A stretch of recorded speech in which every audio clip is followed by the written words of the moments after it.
Hello, I'm John Degree from Classical Historian. Excited to present you this talk about teaching history with games for grades 6 through 12. It is April 2026, and we are offering a 20% off all games and curriculum with coupon code April. So take advantage of that.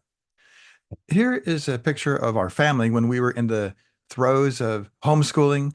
Um, Now our children are aged 17 through 31, and we always try to use games in our activities as well as in our summer vacations. In the year 2011, we founded Classical Historian because there was a great need for classical history materials that taught children history at their appropriate age levels in an appropriate way. Also, our history perspective is defending Western civilization, Judeo-Christian, Greco-Roman civilization, and American exceptionalism. All of our materials teaching about American history defend the project of 1776, the idea of natural rights as expressed by Thomas Jefferson in the Declaration of Independence. And we saw that there are a great lack of history companies doing this, and that children need to learn the truth of our history. This currently is the 250th anniversary of the United States of America. It is the longest living constitutional republic on earth, and we want it to continue more. Our curriculum also is complete and it is captivating. It is exciting and interesting. And part of this is because of our use of games. So thank you for joining me today. Here is a quick image of most of our games. And our newest game is coming in June of 2026. It is called the Ronald Reagan Go Fish game. We are extremely excited for that. He is one of my two favorite presidents of the 20th century. He, along with President Truman, really exemplify the great values of defending Western civilization. I would have to say that Reagan, I guess, is my number one, but because of the Cold War and the amazing work that President Truman did, and because right after World War II, he cut government spending an amazing amount. And this is primarily what led to the fabulous 50s, lower government spending. But anyways, this is a quick look at our games. There are three memory games, and I gave a talk about these memory games yesterday in the talk Teaching History with Games for grades kindergarten through 5. And today I'm going to go into greater detail in teaching with our Go Fish games, as well as talk about our online digital games that we have through our program called the History Playground. So thank you for joining. We start with our history card games. These card games teach facts, chronology, logical thinking, and geography. I have found, as a teacher for more than 34 years and homeschool dad of 7, that when children memorize things, just rote memory, over time, it's easy for them to forget what they learn. But when children learn things through a game and they learn historical facts by playing a game against other kids, they retain the historical facts much better. Part of this, I think, is how the brain is created. We are made as social, relational beings, and during the game, there are conversations, and you're trying to beat somebody. And when you tie the history facts along with this, it's easier to retain this information. The same is true for chronology. Our games also develop logical thinking, and they teach geography. And certain children have an aptitude or an interest already for learning history, and they like history. And then other children don't. Maybe they're more interested in science and math. So we had 7 children, and some of the kids really liked history.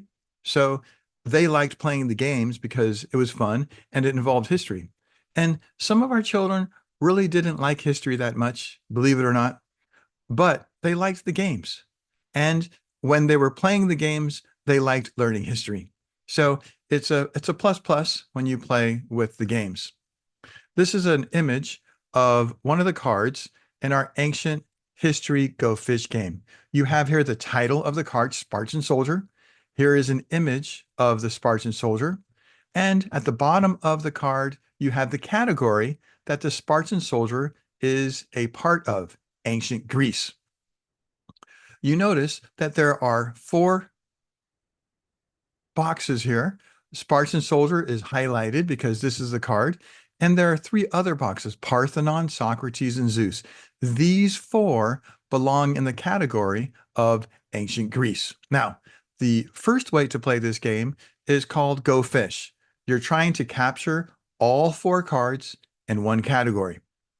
Each deck of cards has 48 cards, 12 categories. Each category has four cards. And so when you're playing the Go Fish game, you can play it the simple way by simply asking for the category. For example, do you have any ancient Greece cards? And then the person would have to give you all of their ancient Greece cards that they have. Or you could decide and play the more complicated way. Do you have the Parthenon? Okay, asking for the specific card. Now, when you play this game, Go Fish, the children learn about the different categories of the particular time period that you're studying. You also learn that these four things belong to one category. So you're learning by association, you're learning the correct spelling of these important terms in history, and you're learning what the thing looks like. This is our history Go Fish game. Very popular. Kind of an entry-level game for kids who already know how to read. Now, you see there are a number of hints here. Hint number one, left home at age 7. Hint number 2, soldier until age 60. Hint number 3, best Greek warrior. This is for a second game using the exact same deck of cards, and in this case with the screen, the ancient history Go Fish game. And this second game is called Collect the Cards. Collect the cards. I'm going to go ahead and this is an image from our medieval game, classical Greece and Rome game. And this is from our American history Go Fish game. Now, in Collect the Cards, the way that you play this game, if you have kids who just absolutely love history, they're super excited about it, and they already know quite a lot of information about history, the one way that you play is you place all the cards face down in one stack in the middle of the kids who are playing. You can play this game with 2 people or up to 4 or 5. My preference is maximum 4 people to play. So if you're playing with kids who already know a lot about history, then you just pull the first card. One person sees the card and reads out loud the first hint, Black Hills. Then each person who is playing has 5 seconds to guess what's on the card. So Black Hills, you go to the first person to your left, they have 5 seconds to guess. If they don't know, then after 5 seconds, you say time's up. Then you say the same hint to the next person, Black Hills. If they guess the card correctly, Mount Rushmore, they win the card. If they don't, you go to the next person, Black Hills. If nobody knows from hint number 1, then you go through the second round, hint number 2, for presidents, then hint number 3, South Dakota. If nobody knows what's on the card, the reader wins the card. And next, the next person is the reader. Okay? So for kids who already know a good amount of history, that's how you play. Now, for I think most kids who don't know a whole lot of history, we have another way to play, collect the cards, and that is you take out 4 cards from one category. So let's imagine we have all of these cards, the White House, the Washington Monument, U.S. Capitol, and Mount Rushmore. We have those cards, and you place them on a table. Then you take the history book that comes with the game, and you open it up to the paragraphs that explain everything a kid needs to know about the history of that particular thing in history. So we have the four cards out on the table. I'm going to go ahead and read out loud the paragraph from Mount Rushmore. Mount Rushmore is a sculpture of four American presidents carved into a granite mountain face in South Dakota. Located in the Black Hills, the sculpture depicts from left to right George Washington, Thomas Jefferson, Theodore Roosevelt, and Abraham Lincoln. Many men worked on the sculpture from 1927 to 1941. Originally, the sculpture was going to show the presidents from the waist up and feature Washington and Lincoln more prominently, but funding ran out as World War II approached. So you read out loud the four paragraphs from that one category, then you take only those four cards, put them face down, and you play, collect the cards just with those four cards. After you've played a couple of rounds, when the kids feel like they know this well, then you add four more cards, read out loud the paragraphs, and then you play with eight cards. And each time you play, you begin with the cards you've already read and you add four more.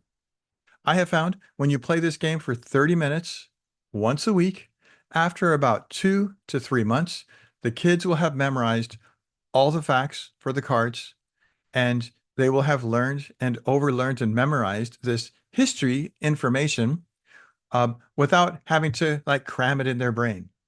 And because they're learning this in a game format, they're more likely to remember this forever. Now, once the kids have learned and memorized everything after 2 or 3 months of playing, a great way to review is when you go to play the game again, pull out a card and have each child say what they remember of the history of that thing on the card. After they do that, have somebody read out loud the paragraph of that card. And do this for four cards each time you play. History, unfortunately, is something that many children learn passively. They either read it or somebody reads to them or they watch something. They very rarely talk about it or discuss it. And so this is one way that children can play this game. They're speaking history, they're using these terms, and they're internalizing these things. I was fortunate enough to study German, live in Germany and Austria, and I studied Czech and lived in the Czechoslovakia when it changed into Czechia. And one person who really could learn languages well in my classroom told me that learning a new language requires you to use and forget a new word 12 different times. And so I remember this when I'm teaching children history. It's not enough that they just hear about something once. They need to use that new knowledge 12 different times in spoken English, listening to it, seeing it, reading it 12 different times. And this game provides a lot of that repetition in a way that's exciting and engaging. What I'm going to do now is I'm going to go to our website and show you a 1 to 2 minute video of one of our games so you can see the different cards. And here are all the different card games we have. Ancient History Go Fish, Medieval History Go Fish, American History Go Fish, American Revolution Go Fish, Civil War, U.S. Presidents, Constitution, Modern U.S. History, Modern World History, Classical Greece and Rome, and coming in 1 month, Ronald Reagan Go Fish Game. And when you scroll to the bottom, these are a bunch of sales that we have. We have these videos of how to play the game. And this is a video. These videos show you the cards for each of our games. So let's go ahead and look at the Constitution Go Fish game and just check out the cards that are in the Constitution Go Fish game.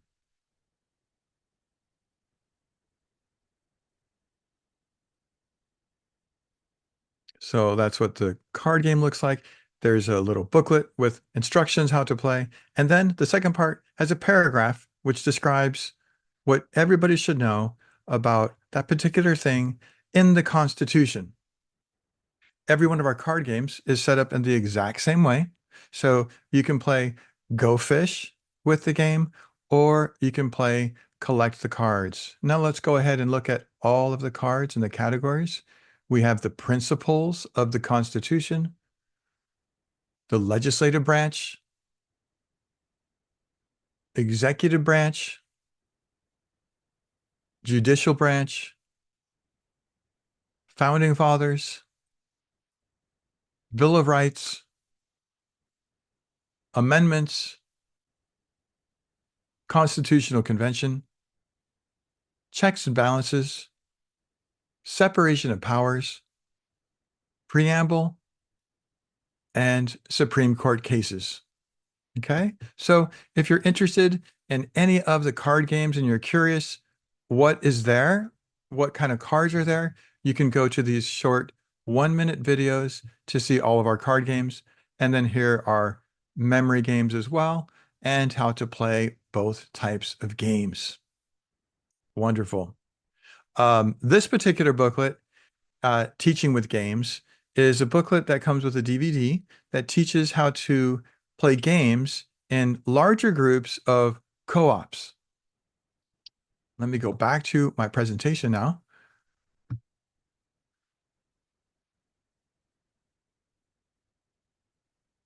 Okay, and we continue. So we talked about playing collect the cards. You can play with 2 people or up to 4, and I've seen this played with 5 as well. If you're with a large group of kids and want to use one of these games for a quiz game competition, the way that you do it is you take some of the cards and you pass them out to all of the kids. So each child will have 3 or 4 cards. You tell them how the collect the cards game is played, and then you tell them to speed study. So over the next minute, they're looking at the cards, quickly trying to memorize the hints and the titles. And then every 20 to 30 seconds, you say switch, and they switch cards. Okay. And you continue to do this until the children have seen all of the cards in one deck. Then you take all of the cards and you have them face down.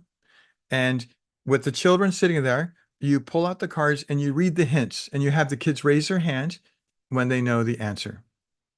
The first child to get 5 correctly wins the game. So that's a fun way to play in a larger group. Another way is you separate the kids into 2 separate teams.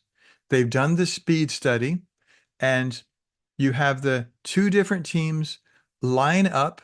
So they're kind of like in a snake format, right?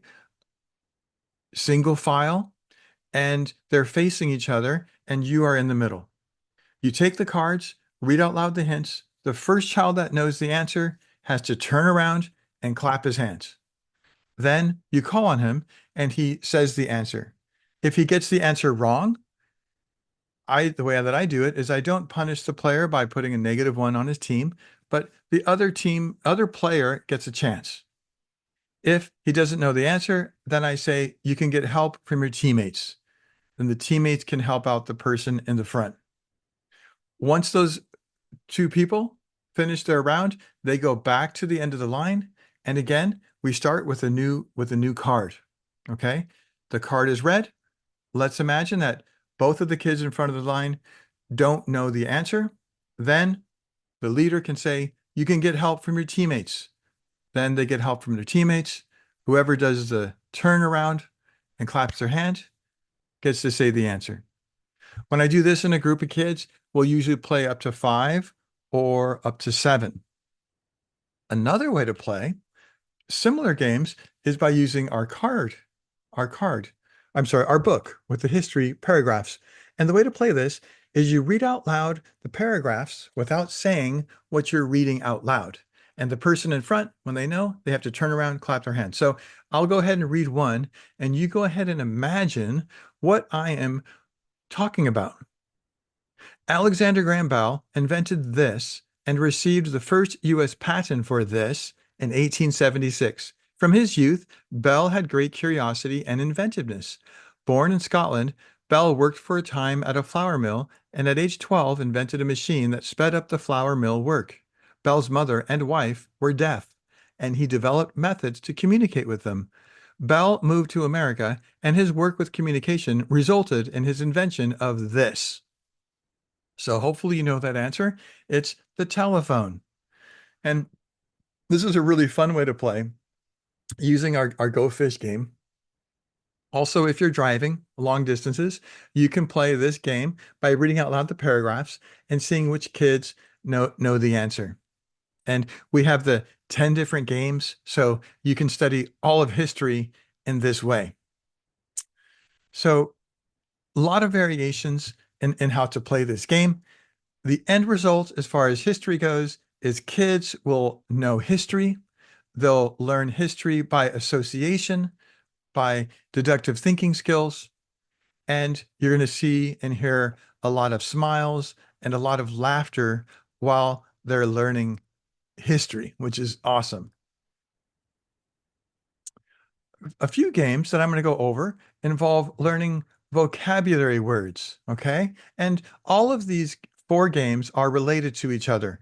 One is called the word game, then the word game classroom, the snake game, and the ball game. All right. And to demonstrate or to show you how to play this, we're going to be using these five terms, important words from Sumeria. All right. So we have here the questions. What is an urban settlement with a high development of agriculture civilization? What is a crescent-shaped area in the Middle East called? Fertile Crescent. What do we call the land between the Euphrates and Tigris rivers? Mesopotamia. Name the Sumerians' writing system, cuneiform. What word means belief in many gods, polytheism? So, the word game. The word game is this. Let's say you have some kids. Let's imagine that you have two kids who are studying, or you're studying with one child, or you're in a big classroom and you have the kids team up with each other. So they have the definitions in front of them, and one person begins by reading out loud the question, what do we call the land between the Euphrates and Tigris rivers? Then the other person answers. Then it's that second person's turn to pick another question to ask the question. Okay. And so you continue to do this for a little bit. And then you say, okay, from now on, the person who is reading the questions can see the questions, but the person who is answering has to put his definitions over so he cannot see them. So now the child is recalling from memory the answers to these. Now, these are only five questions, but you can add to this every week until you're playing with 100 questions or 200 questions or 300 questions. Okay. So it's very exciting when you do this incrementally every week or week by week.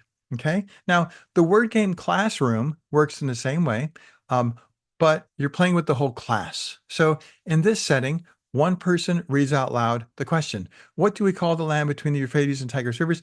Another person raises their hand. Okay. Whoever read out loud the question calls on that other person who has a hand raised.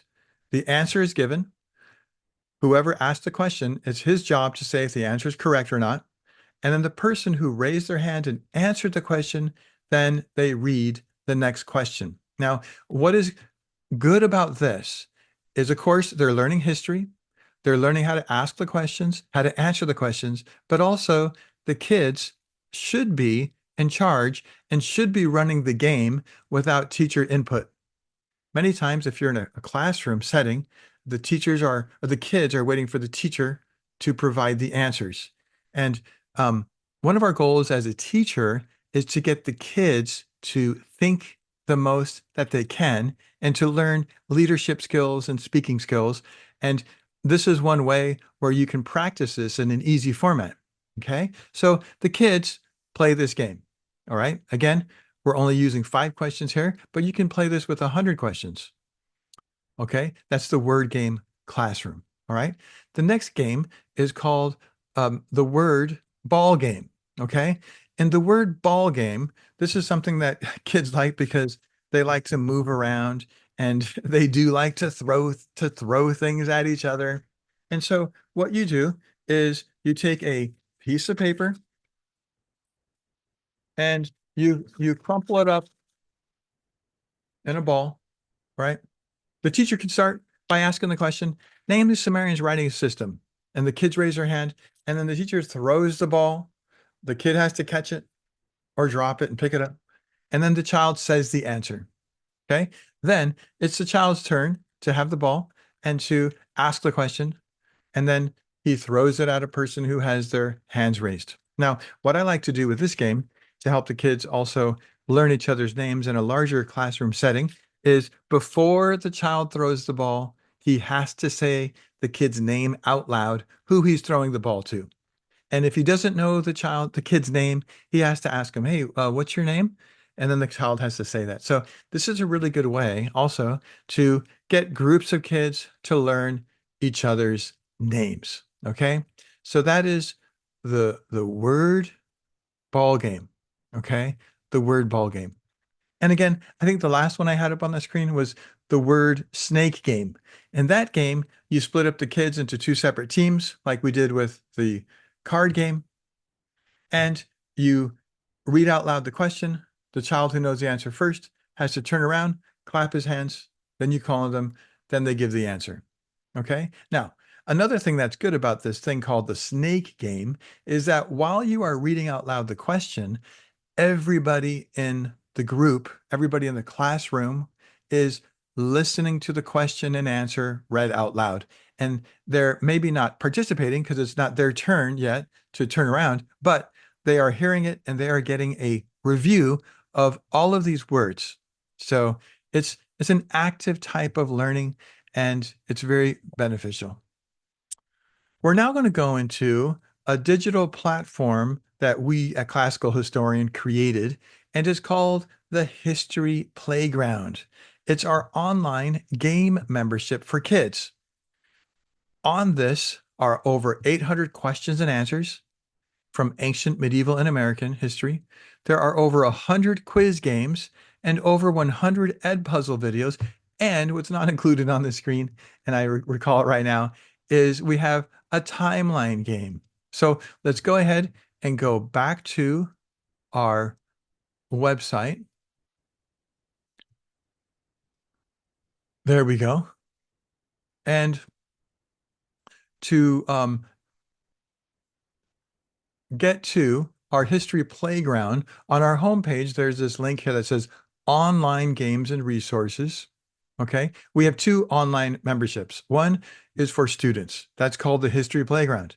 The other is for teachers and homeschool parents called the Dolphin Society, which teaches how to lead the Socratic discussion in history, which is what our curriculum for grades 6 through 12 does. Okay. It helps kids form opinions based on evidence and logic and how to defend those opinions in a civil manner. So they're learning critical thinking, reading, and then writing skills involving history. And we're going to focus on our history playground. Okay. So in our history playground, I've already logged in on another site, and here we are. So we log in to the history playground, and we have these four choices. All right. I'm going to go ahead and start with this second one, the flashcards. And in this flashcards, we have it separated by history time period. Here's ancient history. We have the Fertile Crescent, ancient Greece, ancient India, ancient China, Roman Republic, Roman Empire.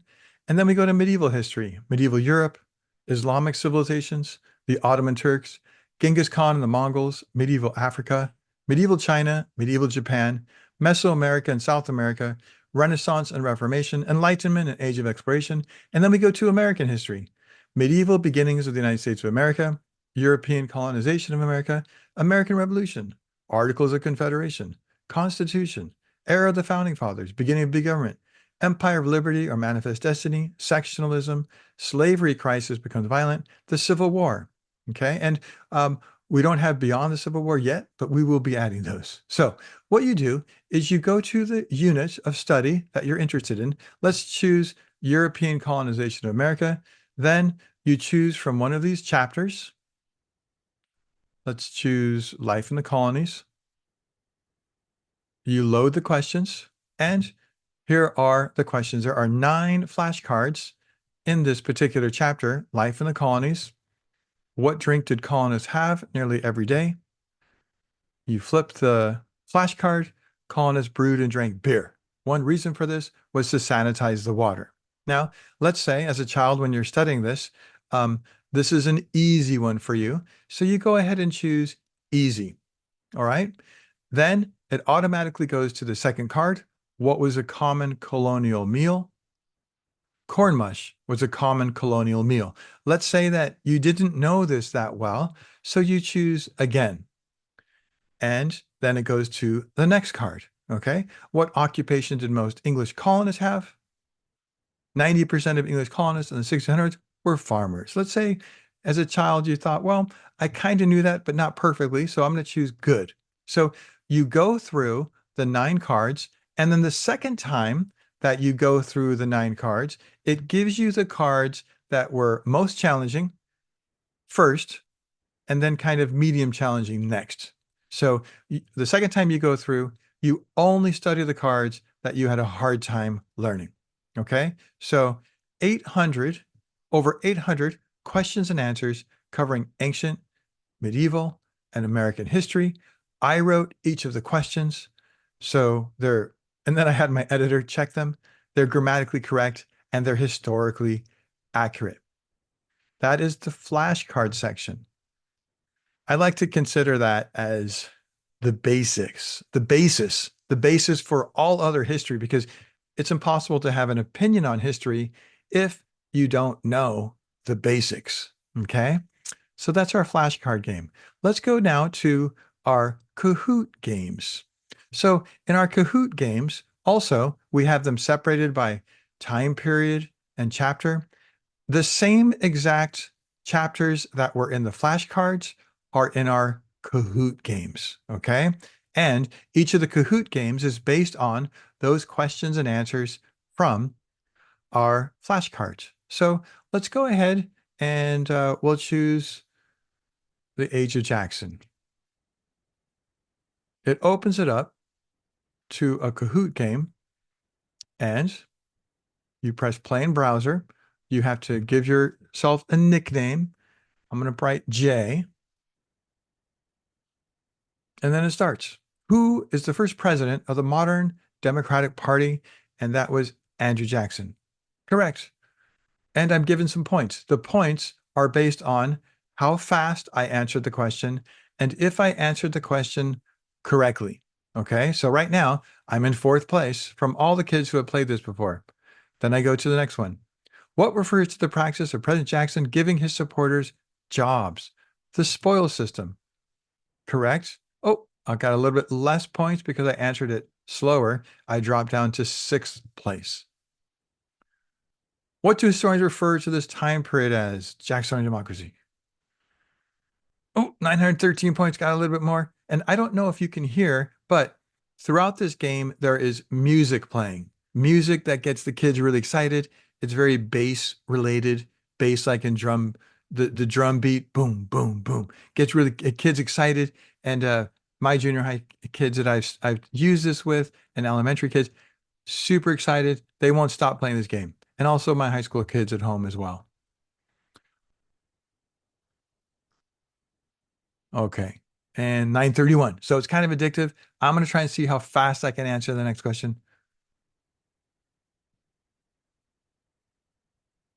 932. All right. So try to get the higher score.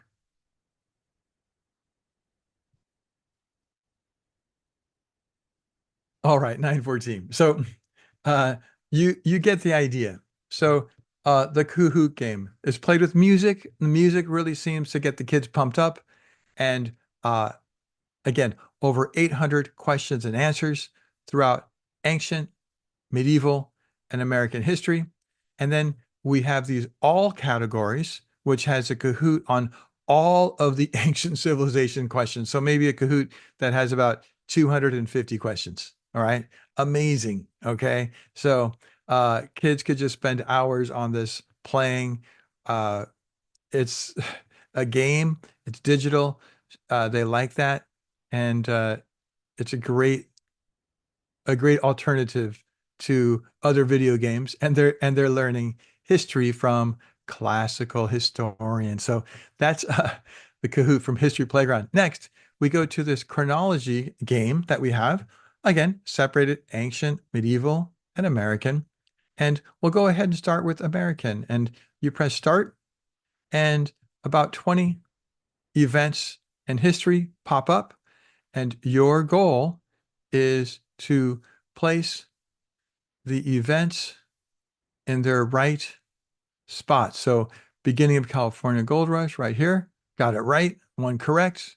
One attempt. Oh, but the time's running. 21 seconds. I'm trying to do this as fast as I can. So, World War One, 1941 to 1945. Good. Got that correct. Two times. I'm going to put one in the incorrect answer just so you see what happens. Mexican American War. Oh, attempts three. So the whole time the time is running and the children are trying to put the events in their chronological order in time. Okay. So it's exciting for them. Kids like these type of things. They like things that are timed. Um, it's a great way to study chronology. And we have this game in American history, medieval, and ancient.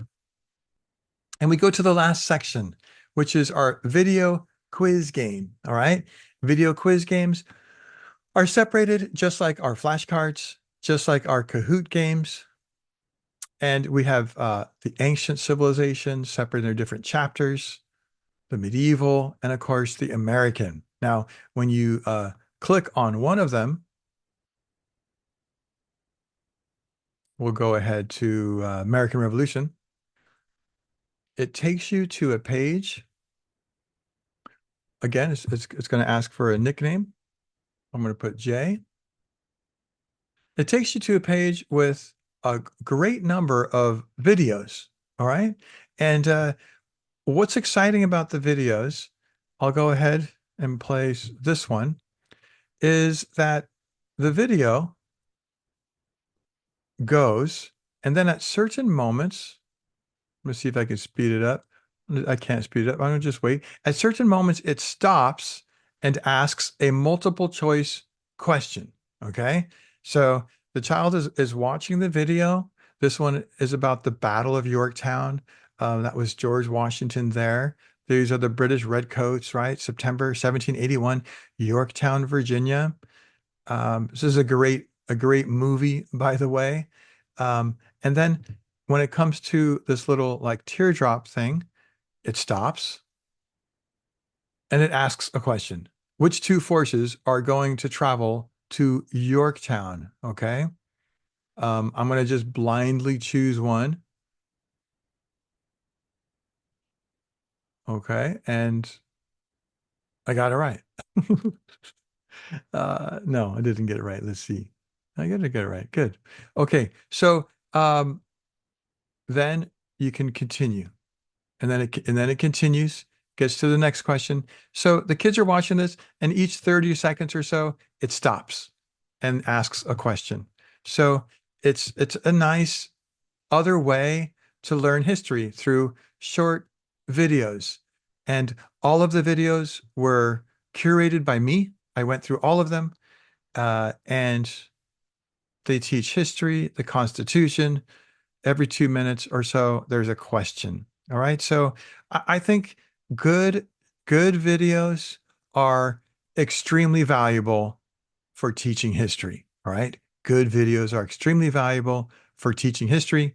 And these are good videos. I highly recommend this for all kids to learn history. That is our history playground. Very excited. Um, I forget at the moment how much it costs, but I'm going to just go ahead and check on it. It's April 2026. I think it's something like $5 or $6 a month. Um, the first 10 days, it's free. Then it's $7 a month, or you can sign up for the whole year for $60. All right. So really, I think a great deal, a great deal. I'm going to go back to my presentation.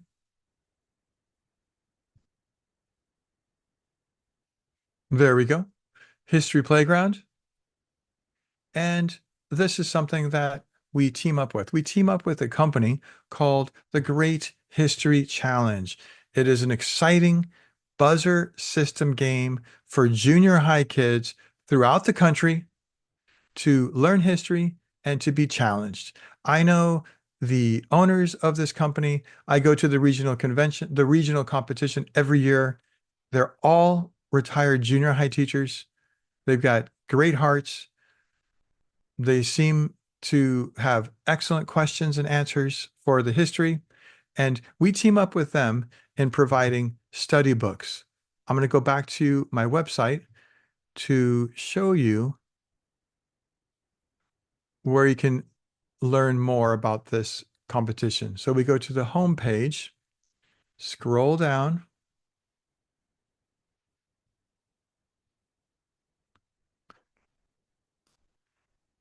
You click on that button. This has information about the Great History Challenge, so you can learn about it from us. And on our website,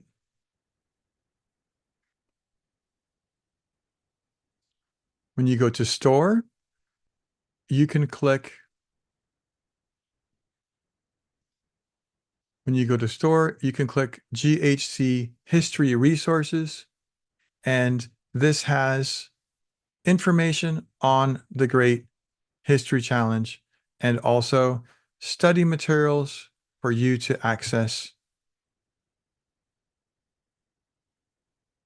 for the Great History Challenge. Okay, so best spot to look at this is to click here, Great History Resources. I'm going to go back to my presentations, PowerPoint, okay? And after this talk, I'm going to go ahead and shut off the recording and I'll answer any questions and answers and just kind of hang out however long anybody would like to. But this comes to the conclusion of my presentation today. Other resources in the Classical Historian, we have our monthly newsletter with history lessons, animated videos on civics for kindergarten through 5, kindergarten through 5 civics curriculum, and an activity for timeline game, which I recorded in yesterday's talk, history and constitution games, history curriculum, online Socratic discussion courses in history, literature, and writing. So those go from September through May for grades 6 through 12. Socratic discussion, teacher, training, and curriculum. So if you want to learn how to teach the Socratic discussion, this is an excellent program for you. And the Dolphin Society, our digital membership for homeschool moms and teachers.